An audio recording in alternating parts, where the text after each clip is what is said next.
Deuteronomy chapter 29, English Standard Version. These are the words of the covenant that the Lord commanded Moses to make with the people of Israel in the land of Moab, besides the covenant that he had made with them at Horeb. And Moses summoned all Israel and said to them, You have seen all that the Lord did before your eyes in the land of Egypt, to Pharaoh, and to all his servants, and to all his land, the great trials that your eyes saw, the signs, and those great wonders. But to this day the Lord has not given you a heart to understand, or eyes to see, or ears to hear. I have led you 40 years in the wilderness. Your clothes have not worn out on you,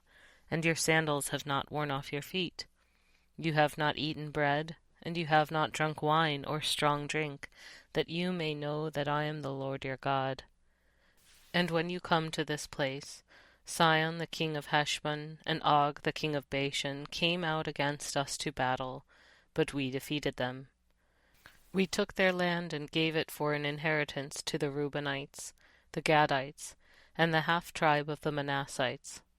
Therefore keep the words of this covenant and do them, that you may prosper in all that you do.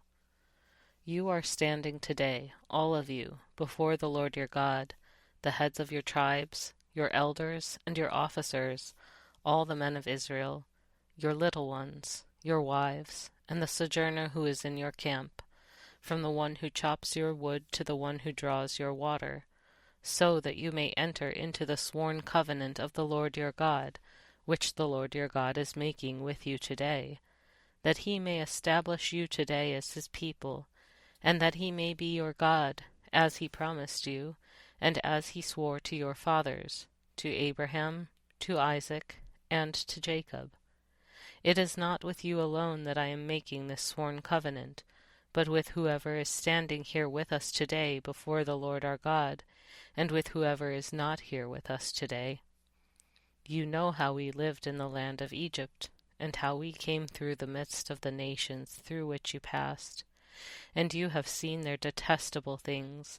their idols of wood and stone, of silver and gold, which were among them.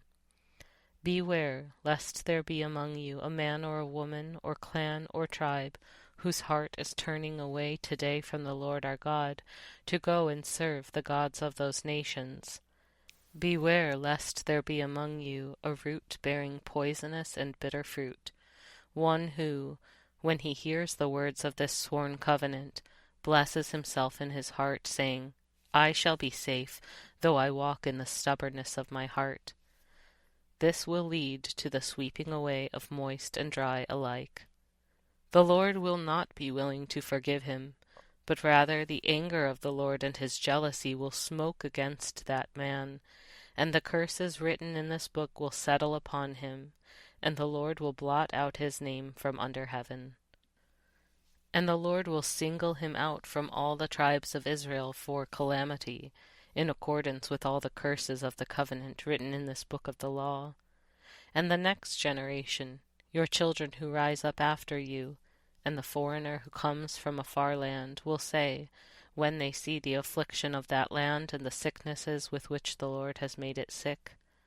the whole land burned out with brimstone and salt, nothing sown and nothing growing, where no plant can sprout, an overthrow like that of Sodom and Gomorrah, Admah and Zeboiim, which the Lord overthrew in his anger and wrath. All the nations will say, Why has the Lord done thus to this land? What caused the heat of this great anger? Then people will say, It is because they abandoned the covenant of the Lord, the God of their fathers, which he made with them when he brought them out of the land of Egypt, and went and served other gods and worshipped them, gods whom they had not known, and whom he had not allotted to them.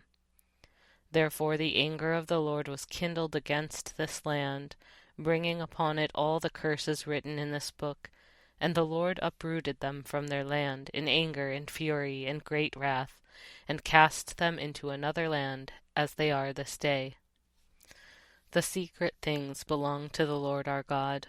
but the things that are revealed belong to us and to our children forever,